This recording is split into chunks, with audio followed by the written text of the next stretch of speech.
Bonjour, bonsoir à tout le monde. Eh bien, Haïti chérie, salut toutes les amis nous yo. Et nous disons un grand plaisir pour nous tourner dans Kaila. Ça fait bon nombre de temps que nous pas présenté dans Kaila. Eh bien, nous portons une vidéo pour nous. Côté, nous prenons attendre plusieurs déclarations, plusieurs dossiers qui ont dominé le pays d'Haïti tel que OEA, comme nous connaissons déjà, qui était entré dans le pays, qui vient mettre un divin dans le comportement, surtout politicien, nous, moi, pense que ça très laid.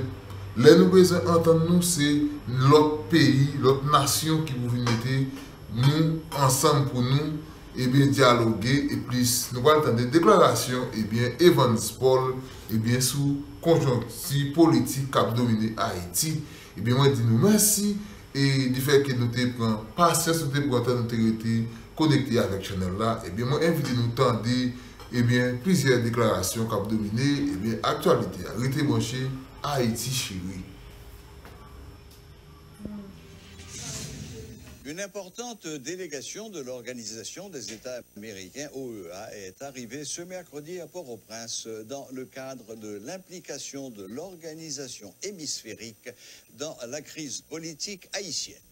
L'information a été révélée par le journal américain Miami Herald qui indique que le secrétaire de l'OEA répond à une invitation du chancelier haïtien Edmond Bokshitt. La délégation de haut niveau aura pour principale mission de faciliter le dialogue entre le chef de l'État Jovenel Moïse et les dirigeants de l'opposition radicale qui réclament sa démission. La délégation sera conduite par l'ambassadeur des États-Unis à l'OEA, Carlos Trujillo, président du Conseil permanent et du Comité général de l'organisation. Dans une correspondance en date du 14 juin, le ministre des Affaires étrangères, Bokshitt Edmond, avait sollicité une implication de l'OEA pour faciliter le dialogue entre le président et l'opposition qui réclame son départ. Le chef de la diplomatie haïtienne a fait valoir que la visite est une mission d'enquête. Les diplomates auront des entretiens avec toutes les parties prenantes concernées pour trouver le moyen de faciliter au mieux un dialogue entre Haïtiens, a-t-il laissé entendre. Un responsable de l'OEA a indiqué au Miami Herald que l'objectif était de baisser la température politique et d'établir les paramètres du dialogue. Les diplomates donneront également la garantie d'une mission d'observation électorale de l'OEA aux prochaines élections.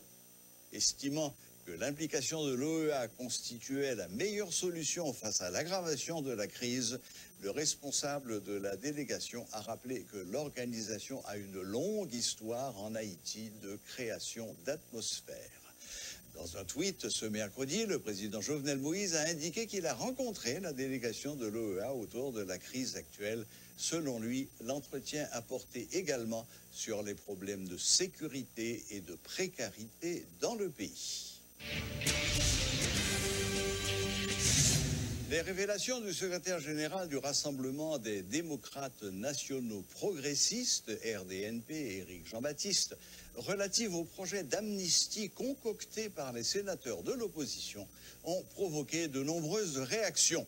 M. Jean-Baptiste a assuré que les sénateurs de l'opposition envisagent de décréter l'amnistie pour les dilapideurs des fonds Petro-Caribé après avoir contraint le président Moïse à la démission.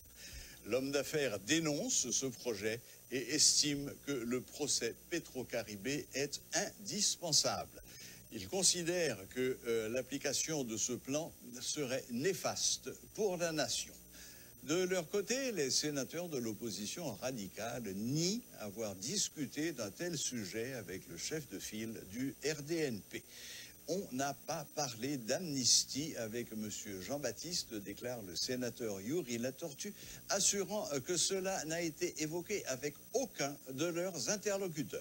Il accuse M. Jean-Baptiste de mentir parce qu'il veut prendre la défense du chef de l'État. Le sénateur Latortue soutient qu'il est impossible de ne pas réaliser le procès puisque les noms des anciens officiels et des firmes sont précisés dans le rapport de la Cour supérieure des comptes et du contentieux administratif.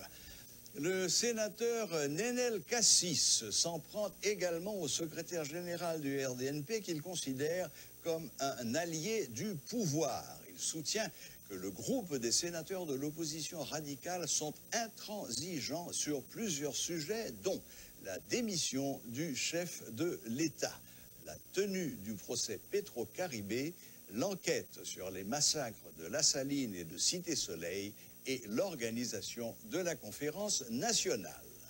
D'autres personnalités, dont Paul Denis, chef de file de Iniforce, insistent sur la nécessité pour que le procès Petro-Caribé soit réalisé. Les sénateurs de l'opposition devraient présenter ce jeudi 20 juin un document de consensus entre les secteurs en vue de la formation d'un gouvernement de transition. L'ancien Premier ministre Evans Paul émet des doutes sur l'utilité de la mission de l'OEA qui doit arriver à Port-au-Prince ce mercredi. Rappelant les expériences passées, il déplore que les Haïtiens ne soient toujours pas capables de s'entendre entre eux et doivent encore s'en remettre à une médiation étrangère. L'ancien Premier ministre appelle tous les secteurs politiques à faire des sacrifices.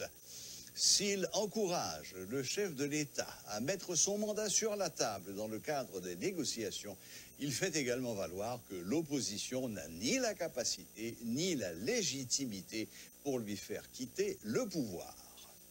Je dis à un bon monde qui est plus prisonnier d'orgueil que ne font pas pour résoudre le problème. Puisque mon a fini pour Jovenel aller, s'il ne pouvait pas cavorer l'aller, plutôt camper là, fait toute bagaille, fait déstabilisation, tant reconnaître. Bon, je devais l'aller, même pas une force me fait l'aller. Puisque l'on dit mon aller, ou adresse à la volonté pour l'aller, ou bien on a une force, heureusement qu'on y a l'armée encore qui pour un président embarquer. Eh bien, il faut gagner contre la République orgueil. L'on pas petit ou moins petit. Il y a des fois qu'on demande des codes prêtés ou acheter crédit ou pas peut-être tout à pas faire. Mais lorsqu'on est petit ou grand, il faut payer l'école petit ou qu'on fait des bagailles, qu'on oublie orgueil, oublier amour propre. Eh bien, pour un pays, c'est ça. Pour un pays, c'est pour une question de chaque monde camper sous position. Il faut que je là, les folles pas, les Petro-Caribé. Pays a bloqué. Et c'est nous-mêmes, élite pays, que nous avons côté gouvernement, que nous avons côté opposition, qui pour fonger fort. Son honte pour une attitude d'un peuple mineur, qu'on a pour demander l'OEA, et puis son étranger qui peut venir pour quelqu'un, mais non, pour dire chita là, et puis tout ça, il dit n'a fait. Sous dossier pays d'Haïti, que l'ONU, que l'OEA, ils ont tout fait bec à terre. Nous voyons combien de missions, ministère, juste. Problème n'a toujours été même genre. Problème Haïti, c'est Haïtien pour résoudre. Il faut nous reconnaître ça, mes amis. Plein de problèmes internationaux, fatigués avec nous, même de Haïti, c'est pays plus difficile. Pas un fusil qui a tiré pour de la guerre, c'est plus raide. Parce que son monde, au bon monde qui parle à demi-mot, ça ou d'où matin, son l'autre bagarre ou ça ou d'où en présence de témoins, là pour continuer à dire, quand on va rencontrer mon ado, il dit bon, pas un problème à jouer et puis, quand on gagne trois autres monde là, les deux monsieur sont menteurs, sont voleurs, sont bagarres. Et puis, on comprend pas de substance, pas de cohérence. Côté l'église, côté tout le monde dans le pays, on connaît que ça avait. Il y a une moralité dans le pays. Et puis que tout le monde chita, le pays a fini dans une grande misère.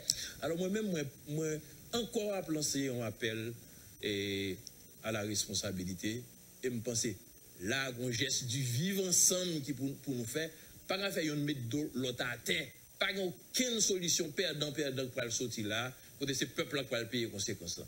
C'est pour nous mettre toute bagaille dans ligne pour l'aller. Nous disons qu'on construit état de droit, Yolonge doit être sous président Jovenel Moïse, il présumé innocent. Que procédure montrer le coupable, il a dit pour le mettre à la disposition de la justice. Il est à la disposition de la justice en tant que président. Après, vous faire rapport, vous ciblez, est-ce que l'empêcher le rapport à sortir? Maintenant, est-ce que un juge qui relève pour dire qu'il ne peut pas venir, c'est président lié? Nous ne pouvons pas bloquer un pays sur un prétexte Petro-Caribé. Petro-Caribé, c'est un problème. Mais il y a l'autre problème qui vient chaque jour qui mérite pour adresser. Nous ne pouvons pas, au nom de Petro-Caribé, empêcher si moun fait examen, craser magasin moun, empêcher le pays à fonctionner. Ce n'est pas normal, c'est irresponsable. Des manifestants proches de l'opposition ont attaqué à coups de pierre ce mercredi un bus de Radio-Télé Métropole à Pont-Morin. Les agresseurs circulaient à moto, ils agissaient en toute impunité en présence de la police qui est restée passive. Pour en parler, nous avons avec nous sur le plateau Pierre-Louis, qui était présent lors de cette attaque. Bonsoir Rudolf. Bonsoir. Alors, Serge. Rudolf, comment ça s'est passé cette attaque? Vous étiez sur place? Justement, on était sur place quand on était d'abord au centre-ville. On s'est rendu au Champ de Mars quand on entendait qu'il y avait une manifestation qui commençait à fouler le macadam. Et quand on était arrivé, c'était en direction de la Lue. Et au carrefour avenue John Bowen, les manifestants ont pris la direction de Pont-Morin. Et c'est à ce moment que tout près de la Natcom, eh bien, certains protestataires qui circulaient à moto ont lancé une pierre en direction du bus de Métropole. Donc la pierre a transpercé la vitre et le chauffeur a été atteint au niveau de son thorax. Donc heureusement, il n'est pas grave. Cependant, il y a des tessons de vitre qui étaient éparpillés en morceaux et il a été blessé. Non. La vitre, non, c'est pas éclaté. Tout simplement, on a la vitre et on a la pierre qui a transpercé la vitre, un gros trou, et là maintenant la pierre a atteint le chauffeur au niveau du thorax. Mais étant donné que c'est une vitre, donc il y a quelques tessons éparpillés dans le bus et les yeux du chauffeur, disons, ont été atteints. Et c'est pas si grave parce que pour l'instant il est à l'hôpital. Mais cette pierre, c'est pas comme une balle perdue. Comme certains disent parfois, eh bien, ce sont des balles perdues, des personnes ont été atteintes par des balles perdues. Mais non, cette pierre, c'était directement sur le bus. Donc, la personne qui a lancé la pierre savait directement ce qu'elle faisait. Parce que si j'ai bien compris, d'ailleurs, ils ont laissé passer un certain nombre de véhicules et ils ont carrément ciblé le bus de Métropole. Mais ils ont dit des choses quand ils ont lancé les pierres. Est-ce qu'il y a eu des slogans qui ont été lancés, des slogans anti-métropole, par exemple? Non. Alors, dans d'autres manifestations, souvent, il y a des slogans, il y a des protestataires qui lancent des slogans en direction des journalistes de métropole, tout ça. Mais aujourd'hui, il n'y avait pas de slogan. On était tout simplement dans la zone quand la pierre a transpercé la vitre. Et on ne s'y attendait même pas. Le bus était garé sur le trottoir, on observait la foule. Et à distance, on a lancé la pierre, ça a transpercé la vitre, le chauffeur a été atteint. Donc là maintenant, on ne savait même pas que c'était des individus non identifiés qui circulaient à bord de motocyclettes. Ce sont les riverains de la zone qui nous ont dit rapidement, bon voilà, on a vu, c'était des gens qui circulaient à moto. Donc vous n'avez même pas vu arriver? Non. Ah, dis donc. Bon, enfin, écoutez, je crois que la bonne nouvelle quand même, c'est que le chauffeur n'a pas été trop gravement atteint et que j'imagine qu'il ne va pas rester bien longtemps à l'hôpital.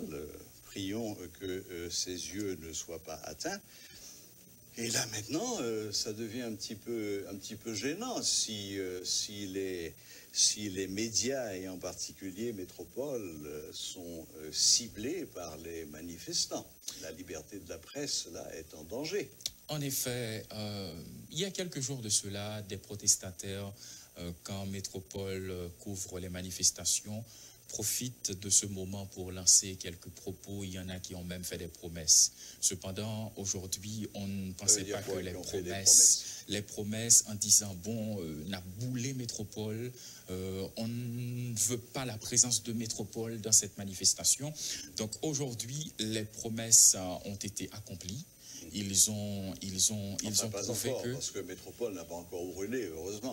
Oui, mais en partie, il faut dire que cette pierre qui a transpercé la vitre Oui, c'est et une même attaque atteint ciblée. le chauffeur, donc on peut considérer ça comme un avertissement, parce qu'on ne sait pas ce qui se prépare. Tout simplement, les journalistes de Métropole seront plus vigilants, parce que Métropole a le droit de couvrir les manifestations. Ça fait partie Comme tous les de la autres mission médias, principale absolument. de Métropole. Tout simplement, on sera plus vigilant.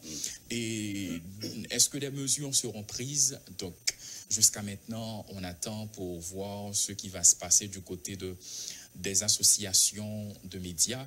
Mais pour l'instant, il est clair que Métropole a été attaquée. Eh bien, Rudolf Pierre-Louis, merci. Merci d'être venu nous faire ce compte-rendu sur cet incident déplorable dont Métropole a été victime aujourd'hui. Et puis, faites attention pour l'avenir. Hein. Merci. Les eaux. C'est le métier. Au revoir. Merci Rudolf. Voilà, c'était Rudolf Pierre-Louis de Télémétropole qui était présent ce matin au Pont-Morin lorsque un bus de Métropole a été attaqué et que le chauffeur a été blessé.